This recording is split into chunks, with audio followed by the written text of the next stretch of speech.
이왕재 교수의 비타민C 이야기 제1부 왜 비타민C?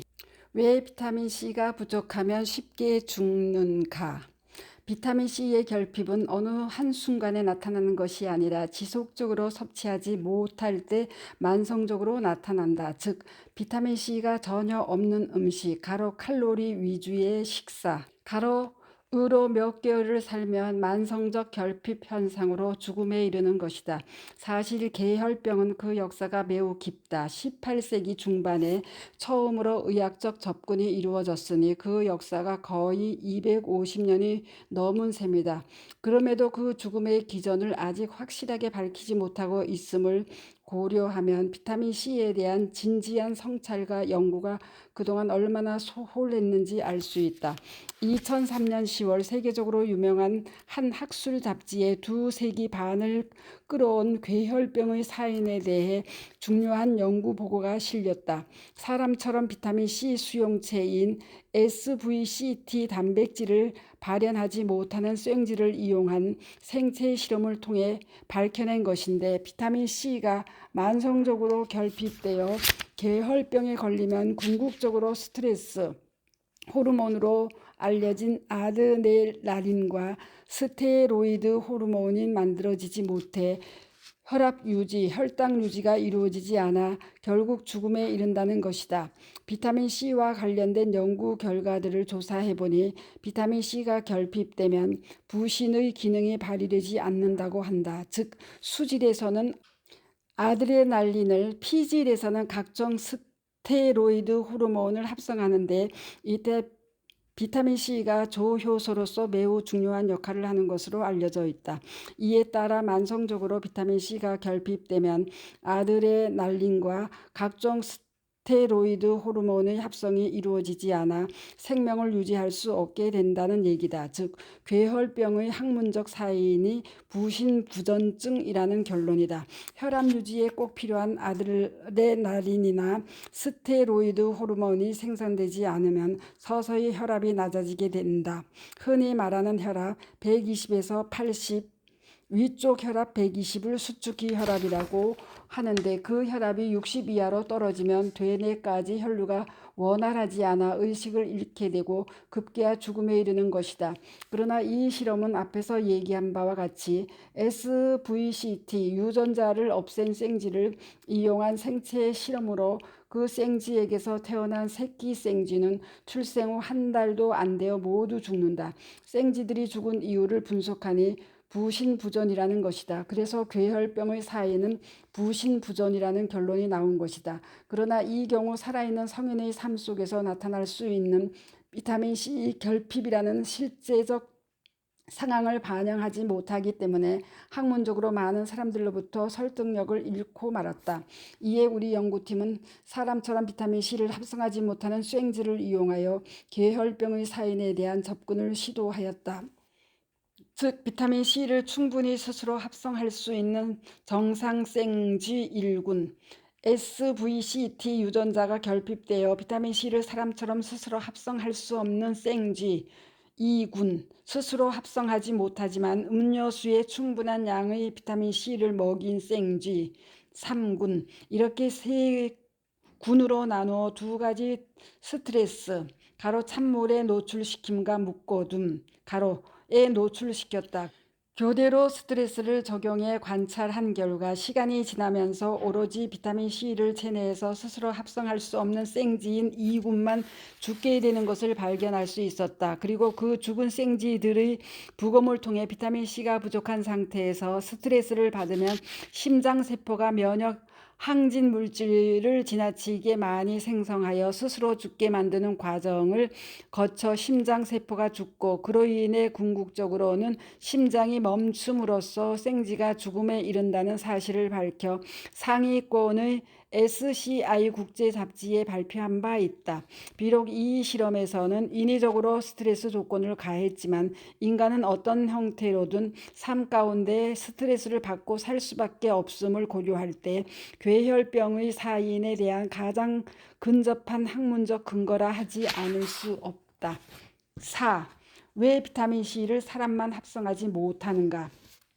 학문적으로 잘 알려진 바에 의하면 모든 포유류는 자기가 필요한 만큼의 비타민 C를 스스로 몸에서 만들어낸다. 그러나 사람을 포함한 영장류와 기니피그라는 일종의 쥐만 외적으로 스스로 합성을 할 수 있는 능력을 잃게 되었다는 것이다.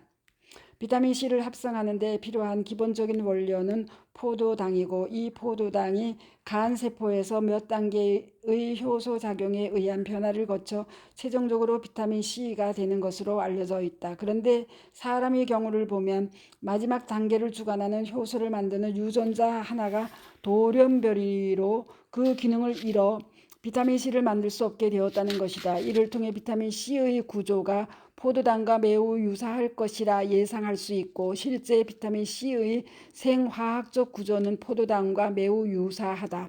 이러한 학문적 지식을 바탕으로 이 분야의 연구진은 비타민 C 실험을 위한 동물 모델로 비타민 C를 합성할 수 없는 생쥐를 만들었다. 앞서 말했듯 생쥐는 생존을 위해 스스로 비타민 C를 합성할 수 있다. 그러나 유전자 조작을 통해 사람이 돌연변이로 그 기능을 잃어버린 것과 똑같이 바로 그 유전자를 제거하면 생쥐도 사람과 마찬가지로 간세포에서 포도당을 원료로 해 비타민 C를 합성하는 능력을 잃게 된다. 필자는 미국의 한 유전 학자로부터 이 동물 모델을 구입했다. 생쥐 실험을 통해 과학적 가치가 있는 비타민 C 효능을 좀 더 연구해보고 싶어서였다. 이 동물을 이용한 실험으로 얻은 결과를 살펴보면 우선 비타민 C 생체 합성이 불가능한 이 생쥐들에게 비타민 C가 없는 먹이와 물을 주며 키우면 5주부터는 죽는 생쥐가 나타나고, 그로부터 일주일 이내에 모든 쥐가 사망한다는 것을 확인할 수 있었다. 인간도 똑같은 운명임을 고려해 볼 때 계혈병이 얼마나 무서운 질병인가를 짐작할 수 있다. 그 밖에 동맥경화의 원인으로 주목받는 콜레스테롤의 혈중 농도가 가파르게 상승하는 것을 확인할 수 있었다. 즉 비타민 C 부족으로 죽은 생쥐의 혈액을 분석해보니 콜레스테롤이 고위험군 수준으로 올라가 있었고, 좋은 콜레스테롤로 알려진 고밀도 콜레스테롤이 현저하게 낮아져 있음도 알 수 있었다. 아울러 몸의 각 부분에 분포하고 있는 동맥의 내피가 손상되어 있었다. 이러한 증상은 동맥경화로 진행되는 소견들로 평소에 비타민 C가 인체 내에서 어떤 역할을 하는지 분명하게 알려주는 현상이다. 왜 하필이면 사람을 포함한 영장류와 기니피그와 같은 동물만 비타민 C를 합성할 수 없게 된 것일까? 이 의문에 대해 아직까지 학문적으로 밝혀진 바는 없다. 혹자는 사람 몸속에 어느 순간 비타민 C를 대체할 능력이 생겼거나 더 이상 필요치 않게 되었기 때문이라고 말하기도 하지만, 그러한 추정은 사실 받아들이기가 어렵다. 왜냐하면 지금도 비타민 C의 공급을 완전히 끊으면 체내에서 비타민 C 합성이 일어나지 않는 사람이나 기니피그는 얼마의 시간이 경과되면 사망하기 때문이다. 또 혹자는 사람의 경우에 비타민 C를 섭취할 수 있는 여건이 좋기 때문이라고 말하기도 하는데, 그런 의미에서라면 지금도 많은 양의 비타민 C를 체내에서 스스로 합성하고 있는 많은 종류의 초식 동물의 경우를 설명할 수 없다. 이유인즉 초식 동물은 주식인 풀 속에 존재하는 많은 양의 비타민 C를 늘 섭취할 수 있기 때문에 오히려 그들에게서 비타민 C 합성 능력이 사라져야 하는데, 실제로는 그렇지 않기 때문에 이러한 설명 역시 그 설자리를 잃게 된다. 그러고 보면 분명 우리가 알지 못하는 비타민 C의 비밀이 있음을 알아야 하지만, 생명과학 시대인 21세기임에도 그 비밀은 여전히 풀리지 않고 있다. 5. 왜 비타민 C인가? 우선 비타민 C에 대해 알고 있어야 할 내용이 있다. 이 물질은 다른 비타민들과 달리 포유류 가로 이하 하등 동물도 포함되지만, 가로의 경우 거의 대부분 각기 필요한 양의 비타민 C를 스스로 생합성할 수 있는데 반해 사람을 포함하는 영장류와 특정 포유류만 스스로 생합성하지 못한다는 사실이다. 달리 말하자면 사람은 외부로부터 섭취하지 않으면 죽을 수밖에 없다는 것이다. 실제 비타민 C 발견의 역사를 보면 그 증거는 더욱 뚜렷해진다. 비타민 C가 들어있는 신선한 야채를 오랜 기간 섭취할 수 없었던 선원들 다수가 항해 중에 죽었다는 데서 그 발견이 비롯되었다는 사실을 상기해보자. 그러면 쉽게 이해할 수 있다.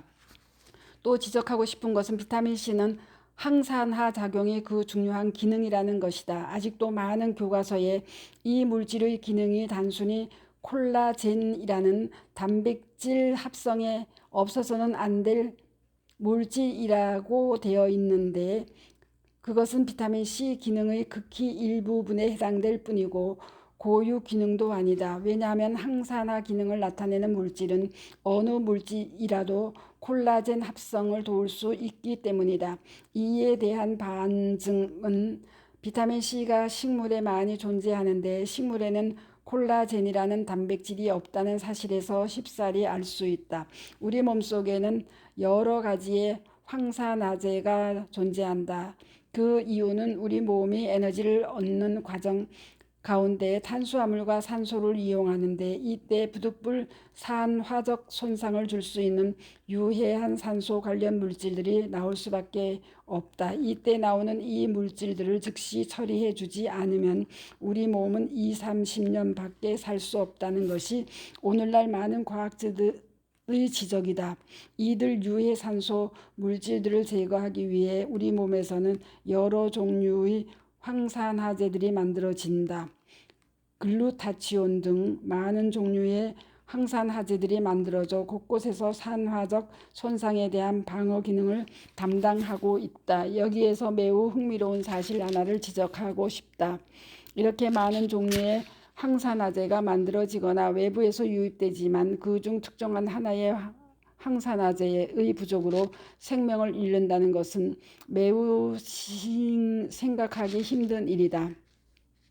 예를 들어 사람처럼 항산화제의 하나인 비타민 C를 생합성하지 못하는 포유류 중에 기니피그라는 동물이 있는데 이 동물은 겨울을 나는 동안 배춧잎이나 무익 같은 신선한 야채를 주지 않으면 5주가 채 지나지 않아 대부분 죽고 만다. 비타민 A나 E를 주어서는 그들을 살리지 못한다. 아울러 그들의 체내에서는 정상적으로 앞에 열거된 항산화제들이 만들어져 항산화 기능을 수행하고 있음에도 불구하고 죽음에서 구원받지 못한다는 사실이다. 이 사실로부터 분명 비타민 C는 다른 항산화제가 갖지 못하는 고유한 항산화 기능이 있거나 아직 많은 과학자들에게 알려지지 않은 비타민 C만의 고유한 생명 유지에 관련된 비밀 기능이 있음이 암시된다. 비타민 C의 기능과 관련해 필자가 꼭 지적하고 싶은 다른 하나는 비타민 C를 복용하는 목적이 반드시 이 물질이 체내로 흡수되어 세포 내에서 갖는 황산화 기능만을 강조하고 싶지 않다는 것이다.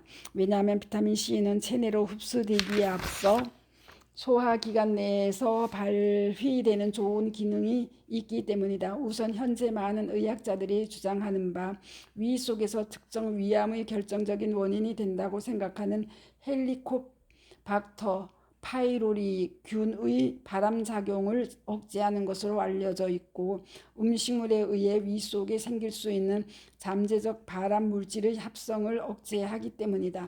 또한 소장과 대장에 걸쳐서 존재하는 정상 미생물 군집에 비타민 C가 영향을 미쳐 인간에게 매우 유익한 대사산물을 내는 미생물이 우세하게 군집을 이루는 것을 도와주기 때문이다.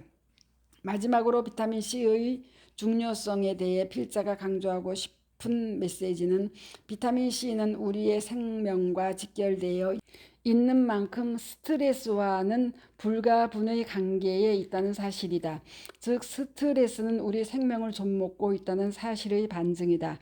우리가 받는 스트레스는 정신적인 것도 있지만 육체적인 것도 매우 많다. 즉 감기에 걸리면 우리 몸은 국지전이지만 전생 상태에 들어가는 것이다. 이때 비타민 C가 현저하게 우리 몸에서 소모된다. 감기라는 육체적 스트레스에 대해 저항할 때 비타민 C가 중요하게 소모되는 것이다. 뿐만 아니라 담배를 피울 때 혈중의 비타민 C가 떨어지는 이유도 흡연이 우리 몸에 육체적 스트레스로 작용하고 있다는 증거다.